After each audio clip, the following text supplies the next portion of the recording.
Bonjour, savez-vous que les gens seront extrêmement choqués et surpris lors du retour du Seigneur Jésus-Christ? Ils ne l'attendent pas, ils ne l'espèrent pas, ils ne le désirent pas, ils n'y pensent pas, ils ne savent pour beaucoup même d'entre eux même pas que le Seigneur Jésus revient puisqu'ils ne croient pas en lui. Au retour de Jésus, ils ne se douteront de rien. C'est ce que Jésus nous dit dans Matthieu chapitre 24 et on va lire au verset 38 et le verset du jour c'est le verset 39. On peut même lire au verset 37. « Comme au jour de Noé, ainsi en sera-t-il à l'avènement du Fils de l'homme. Car dans les jours qui précédèrent le déluge, les hommes mangeaient et buvaient, se mariaient et mariaient leurs enfants, jusqu'au jour où Noé entra dans l'arche. Et ils ne se doutèrent de rien, jusqu'à ce que le déluge vienne et les emporte tous. Il en sera de même à l'avènement du Fils de l'homme. Alors de deux hommes qui seront dans un champ, l'un sera pris et l'autre laissé. De deux femmes qui moudront à la meule, l'une sera prise et l'autre laissée. Veillez donc, puisque vous ne savez pas quel jour votre Seigneur viendra. Sachez-le bien, si le maître de la maison savait à quelle veille de la nuit le voleur doit venir, il veillerait et ne laisserait pas percer sa maison. C'est pourquoi vous aussi, tenez-vous prêts, car le Fils de l'homme viendra à l'heure où vous n'y penserez pas. » Waouh! La bonne nouvelle, frères et sœurs, c'est que Jésus revient. Alors je sais qu'aujourd'hui, il y a plusieurs pensées dans l'Église. Même j'ai entendu de l'Église, entre autres aux États-Unis, mais certainement ce n'est pas le seul endroit où des chrétiens commencent à croire que Jésus ne va pas revenir, qu'il n'y aura pas d'enlèvement de l'Église. Et ça, nous savons que ces choses sont fausses. Jésus revient, il nous l'a dit, l'enlèvement est inscrit dans la parole de Dieu à plusieurs reprises. Jésus revient. Et concernant ceux qui ne croient pas en lui, ils vont être extrêmement surpris. Je ne sais pas si vous avez déjà vu un ou deux films sur le retour de Jésus et on voit ces gens qui sont là dans une panique totale et complète. J'ai fait il y a un an plusieurs messages que vous pouvez retrouver sur EMCI, soit sur la chaîne YouTube ou ailleurs, sur le retour de Jésus. Très intéressant. Sur ma chaîne YouTube également personnelle, j'ai prêché plusieurs messages sur le retour de Jésus. Jésus qui est à la porte. Oui, je crois. Et j'en suis convaincu, Jésus est à la porte. Il est écrit de même, vous aussi, quand vous verrez toutes ces choses, sachez que le Fils de l'homme est proche à la porte. Je crois que Jésus est à la porte et ce que nous vivons actuellement est un des signes du fait qu'il est à la porte. Vous savez, le Covid a surpris tout le monde. Cette pandémie a surpris tout le monde. En grande partie, en grande majorité, les gens ont été surpris. Et même l'Église ne s'attendait pas, pour la majorité des croyants, on n'a pas imaginé qu'une telle chose allait arriver. Il ne faut pas qu'il en soit ainsi concernant le retour du Seigneur. Il ne faut pas qu'on soit surpris et étonné quand Jésus viendra. La réalité, malheureusement, c'est que beaucoup de croyants vivent comme les non-croyants. Ils vivent leur vie comme s'ils ne connaissaient pas le Seigneur, sauf qu'ils le connaissent, ils aiment, entre guillemets, le Seigneur et ils ont leur relation avec Dieu. Mais Dieu, c'est vraiment quelqu'un de secondaire dans leur vie, pour ne pas dire plus. Jésus dit que pendant les jours de Noé, les gens mangeaient et buvaient, ils se mariaient et ils mariaient leurs enfants jusqu'au jour où Noé est entré dans l'arche. Cette fois-ci, c'est le jour où Jésus entrera là dans les cieux visibles et qu'il viendra nous chercher. En un instant, en un éclair, en un clin d'œil. Tous ceux qui ont marché avec Dieu et qui se sont préparés seront enlevés à la rencontre du Seigneur dans les airs. C'est la réalité de l'Église, c'est la réalité de ceux qui marchent avec Dieu et c'est leur conviction. J'ai entendu dernièrement, et j'étais heureux de cela, dans un journal à la télévision, Il y avait une émission qui était là, et on a demandé à une femme qui est chrétienne, quelqu'un de connu, lui a demandé, mais vous croyez qu'un jour, Jésus va revenir vous chercher, que vous serez avec lui dans les cieux pour l'éternité? Et elle a dit oui.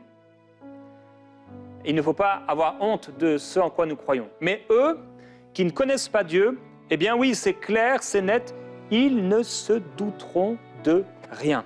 Qu'est-ce qui s'est passé dans le livre de la Genèse, dans cette histoire de Noé? Il est écrit, voici la postérité de Noé. Noé était un homme juste et intègre parmi ses contemporains. Noé marchait avec Dieu. La terre était corrompue devant Dieu, la terre était pleine de violence. On sait que Noé a engendré 3 fils. Dieu vit que la terre était corrompue car toute chair avait une conduite corrompue sur la terre. Alors Dieu dit à Noé, j'ai décidé de mettre fin à tous les êtres vivants car la terre est pleine de violence à cause d'eux. Je vais donc les détruire avec la terre. Fais-toi une arche de bois. L'arche de Noé. Et il y a pour nous une nouvelle arche, la présence de Jésus qui revient ce jour dont il nous est parlé encore et encore et encore dans la parole, le jour du retour de Jésus, où il revient nous chercher, il vient prendre ceux qui se sont préparés, et c'est l'arche de Dieu. Et comme l'arche de Dieu a pu récupérer, prendre toutes les personnes qui étaient justes, Noé en fait et sa famille, de la même façon, cette arche du Seigneur viendra récupérer sur la terre en un instant, en une fraction de seconde, tous ceux qui ont marché avec lui, et j'aime dire, qui se sont préparés. Alors, Noé était un homme juste et intègre parmi ses contemporains. Et le texte rajoute, Noé marchait avec Dieu. Ce n'est pas le tout d'être juste, il faut aussi marcher avec Dieu. Et je prie que vous puissiez, que nous puissions marcher avec Dieu. Être juste, oui. Être sincère, être intègre, oui.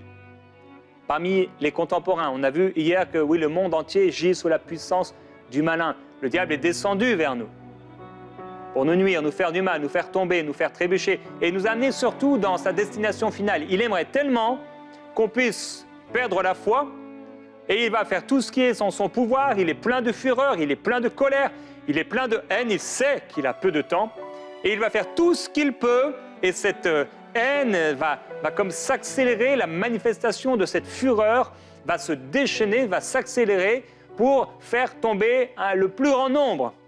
Mais le Seigneur a toujours un reste.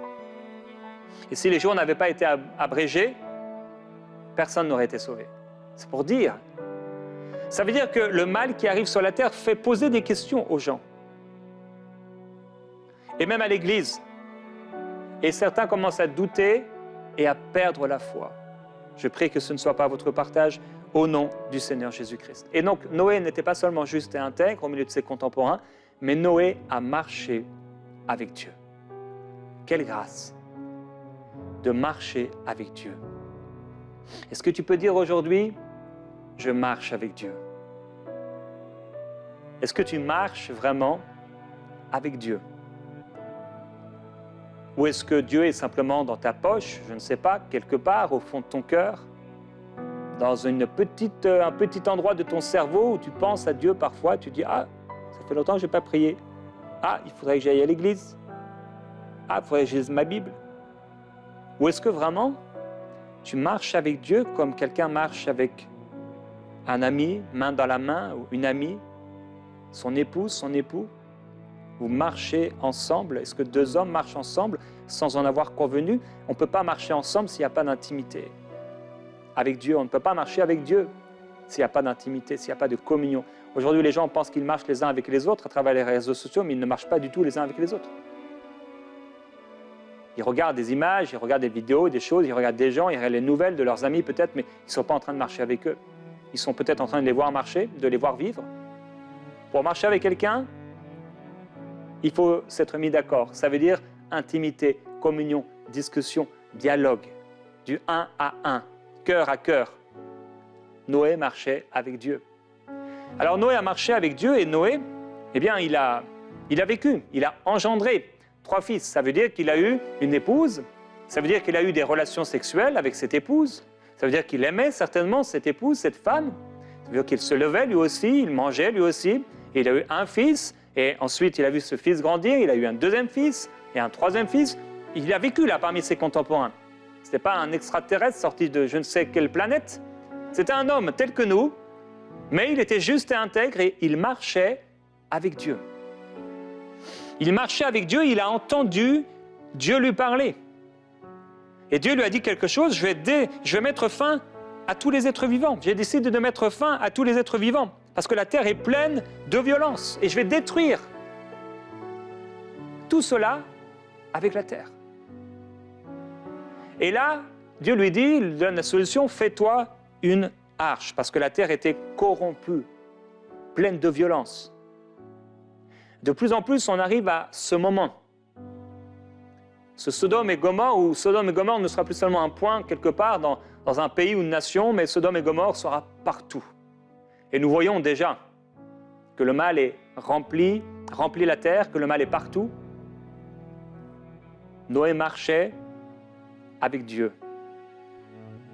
Et Dieu lui parle et lui dit qu'il vient pour prononcer un jugement et que Noé, lui, sa responsabilité, c'est de se faire une arche pour sauver lui et sa famille. Dieu nous a avertis. Il revient, Jésus revient. Et quand Jésus revient, il vient prenant son Église, mais il vient avec une épée dans la bouche. Et cette épée, vous savez, ce n'est pas une épée pour jouer, c'est une épée de jugement. Et j'ai terminé l'année qui vient de s'écouler par le livre d'Apocalypse, terminé ma lecture de la Bible, et j'ai vu encore une fois les fléaux qui vont s'abattre sur la terre au point où les gens seront encore plus remplis de haine envers Dieu et ils ne voudront pas se convertir, se repentir. Certains d'entre eux seront sauvés grâce à Dieu. Mais d'autres, ils mettront leur poing vers le ciel et ils jureront, ils insulteront le Dieu des cieux. Ils chercheront la mort et ils ne la trouveront pas. Quel temps terrible! Mais avant cela, et nous y sommes, nous sommes à la fin des temps, les gens vivent. Sérieusement, ils mangent, ils boivent, ils n'en ont que faire de Dieu. Les gens passent leur temps à vivre, à exister, à être, à profiter de la vie et sans le savoir de tout ce que Dieu leur a donné. Mais cela ne leur suffit pas, ils ont voulu choisir la voie de Balaam, ils ont voulu choisir la voie de Judas, ils ont voulu choisir la voie de ceux qui ne marchent pas avec Dieu, la voie des pharisiens, la voie des Romains, la voie des Égyptiens. Ces personnes qui refusent de se soumettre à Dieu et les voilà vautrés dans le péché. Et ils se marient, leur cœur est rempli peut-être d'amour pour une personne et pour cette personne, comme dit la parole, Israël pour une femme a servi un homme pendant des années. Alors il y a toutes sortes d'idoles, des personnes et des choses qui prennent la place de Dieu. Aujourd'hui, les gens profitent, ils mangent, ils boivent, ils partent au soleil, ils trafiquent, ils sont malhonnêtes. On l'a vu cette semaine, ils sont méchants, ils sont cupides, amis de l'argent. Chacun est en train de suivre sa propre voie. Et ça va être un choc. Mais il y a aussi des séductions que le diable amène dans ce monde pour aveugler l'intelligence de ces personnes qui jusque-là ont refusé Christ. Et si ces gens vont être surpris et ne se douteront de rien, c'est parce qu'ils ont été aveuglés et ils ne voient pas la gloire du Seigneur. Ils sont aveuglés, ils marchent comme des aveugles spirituels. Et aujourd'hui, ils profitent juste de la vie, autant qu'ils le peuvent. Ils font des affaires remplies de toutes sortes de malices, de mal. chacun suit sa propre voie. Et dans l'évangile de Luc, Jésus donne cette parabole d'un homme qui donne un grand repas et qui va chercher les invités pour leur dire c'est prêt, c'est le moment. Comme quand Noé est entré dans l'arche. Mais ils se mettent à s'excuser, ils disent, le premier dit, j'ai acheté un champ, je suis contraint d'aller le voir, tiens moi je te prie pour excuser. Un autre dit, j'ai acheté 5 paires de bœufs, je vais les essayer, tiens moi je te prie pour excuser. Et un autre dit, je viens de me marier, c'est pourquoi je ne puis venir. Alors ça c'est le monde, mais malheureusement c'est aussi parfois des gens dans l'église. Comment on peut être pris dans nos pensées par un champ, une propriété à acheter, une maison à entretenir? Quelque chose qui prend la place dans notre cœur. On se dit, ah, quand je serai en vacances, je m'occuperai de ma maison. Quand je serai en week-end, quand je serai en soirée, voilà, je vais rénover ma maison, je vais faire. Mais Dieu dit, mais vous faites des maisons lambrissées et vous laissez de côté ma maison. Alors oui, on doit s'occuper des choses de cette vie. Noé s'est occupé des choses de cette vie. Mais on doit marcher avec Dieu. Et Dieu doit être notre priorité. Il dit, voilà, j'ai acheté 5 paires de bœufs, je vais les essayer. Toutes sortes de choses qu'on a à essayer. Le nouveau film à essayer, à voir. Le nouveau jeu à essayer. La nouvelle image à aller voir. Le nouveau compte Facebook, Instagram à regarder. La nouvelle application à installer. Le nouveau repas, restaurant à essayer. Pourquoi pas la nouvelle église à aller voir? Pour ceux qui vont à l'église comme s'ils allaient dans un concert. Un autre dit, je viens de me marier, c'est pourquoi je ne puis venir. Ah, le mariage. Quand le mariage prend la place de Dieu. Quand la bénédiction est transformée en malédiction. On a tellement prié pour avoir la personne et Dieu nous l'a donné. Ou le naturel, l'homme peut-être, j'espère pas Satan. Et nous voilà unis avec cette personne et cette relation met dehors Dieu. Au début, on était avec Dieu, au début, on servait le Seigneur et petit à petit, cette relation et cette personne, comme Adam avec Ève, Dieu est mis de côté. Adam, lorsqu'il est tenté et lorsqu'il est inspiré, malheureusement, mal conseillé par Ève, ne se pose pas la question et ne pose pas la question à Dieu. Dieu, voilà, Ève me propose cela. Mais tout de suite, il suit son épouse, il suit sa femme et ils tombent tous les deux. Il aurait dû dire, et c'est facile pour nous, bien sûr, de pouvoir juger son action. Aller voir le Seigneur et dire, Seigneur, elle me propose ça, qu'est-ce que je dois faire? Et Dieu lui aurait dit, non, non, ne touche pas. Bien que Dieu avait déjà parlé, il l'aurait encore. Il aurait répondu. Alors oui, le mariage, ça peut prendre aussi tellement la place de Dieu, et on est là dans nos routines, dans notre vie chrétienne, mais une vie chrétienne endormie. Et je prie que nous ne soyons pas des personnes qui soient endormies. Pierre, il dit dans son épître, dans 2 Pierre, il dit, je fais appel à des souvenirs pour éveiller en vous une intelligence et que vous vous souveniez des prédictions des saints prophètes, du saint commandement du Seigneur. Sachez avant tout que dans les derniers jours, il viendra des moqueurs pleins de railleries qui marcheront sur leur propre convoitise. Et ils diront, où est la promesse de son avènement? Et ils oublient volontairement qu'il y a eu autrefois des cieux et une terre. Il parlera ici même de Noé. Et que par la même parole, les cieux et la terre actuelle sont gardés en réserve pour le feu, en vue du jour du jugement et de la perdition des impies. Le Seigneur ne retarde pas sa promesse. Il use de patience envers tous. Et là, il dit, le jour du Seigneur viendra comme un voleur. En ce jour-là, les cieux passeront avec fracas, les éléments embrasés se dissoudront et la terre avec les œuvres qu'elle renferme sera consumée. Puisque tout cela est en voie de dissolution, combien votre conduite et votre piété doivent être saintes. Et il nous encouragera à hâter ce moment et ce jour et à nous préparer. Au retour de Jésus, ils ne se douteront de rien. Le temps passe, les années passent, les jours passent, et c'est long. Les journées, les mois et les années peuvent paraître longues, tellement de temps.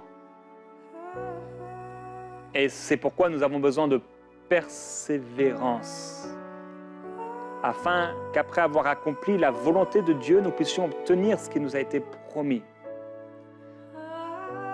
Et je prie que la recherche de notre cœur, la poursuite de notre cœur, ce ne soit pas les biens matériels, ce ne soit pas les choses que le monde recherche, parce que c'est parce que le monde recherche ces choses qu'il ne peut pas voir la gloire du Seigneur. S'il cherchait Dieu, il se laisserait trouver par eux. Et je prie aujourd'hui que nous puissions avoir les yeux fixés sur Jésus-Christ et que nous puissions le servir et vivre pour lui et ne pas être surpris, parce que je crois que le Seigneur nous prépare à ce jour. Et la parole déclare que nous ne sommes pas de la nuit pour être surpris par ce jour. Nous ne sommes pas des ténèbres pour être surpris par ce jour. Jésus-Christ revient. Es-tu prêt? T'es-tu préparé? Je prie que nous le soyons.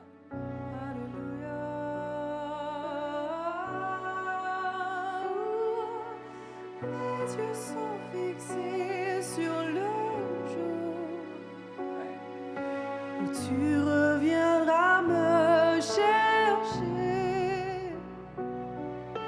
et dans l'attente de ton retour, je veux être prêt. Oui, je veux être prêt. Dis-le au Seigneur. Oh, mes yeux sont fixés sur le jour où tu reviendras me chercher, et dans l'attente de ton retour, je veux être prêt. Je veux être prêt, Seigneur.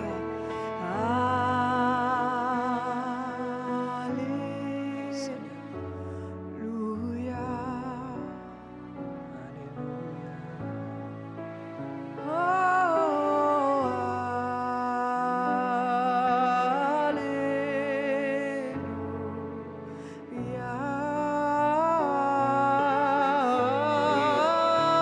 Alléluia.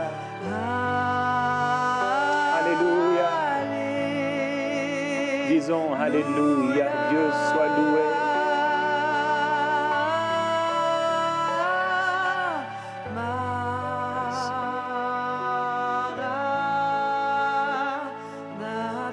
Oui, viens Seigneur.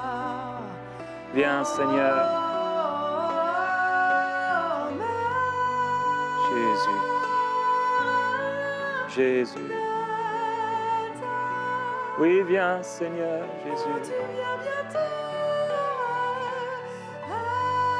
Alléluia. Nous n'avons pas cru en vain. Nous ne sommes pas de la nuit pour être perdus. Mais nous sommes du jour pour être sauvés. Oui. Merci Jésus. Merci Seigneur. Tu reviens bientôt, Seigneur. Les yeux fixés sur Jésus.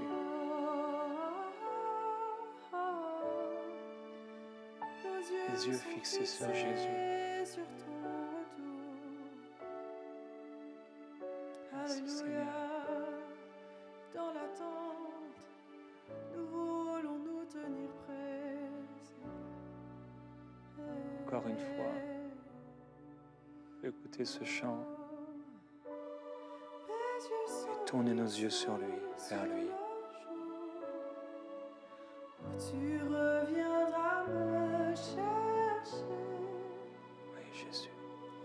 et dans l'attente de ton retour, je veux être prêt. Tu reviens, Seigneur. Mes yeux sont fixés sur le En un instant, où tu en un éclair, reviendras nous chercher, tu viendras me chercher. dans l'attente Seigneur Jésus, Je je veux être prêt.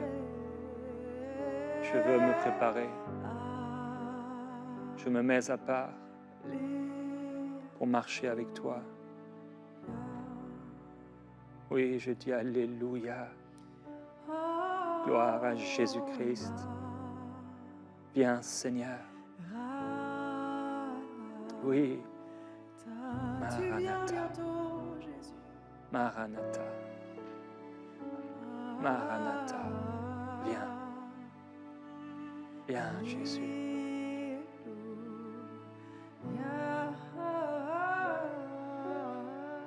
Oui, Seigneur. Ton retour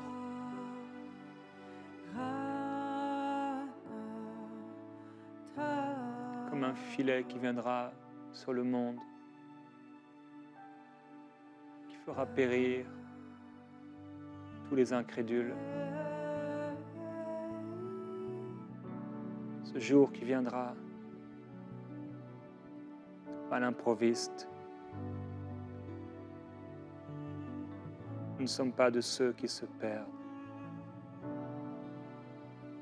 Nous ne sommes pas de ceux qui abandonnent la foi. Nous sommes de ceux qui persévèrent avec toi. Père, ce monde est en train de sombrer dans l'iniquité.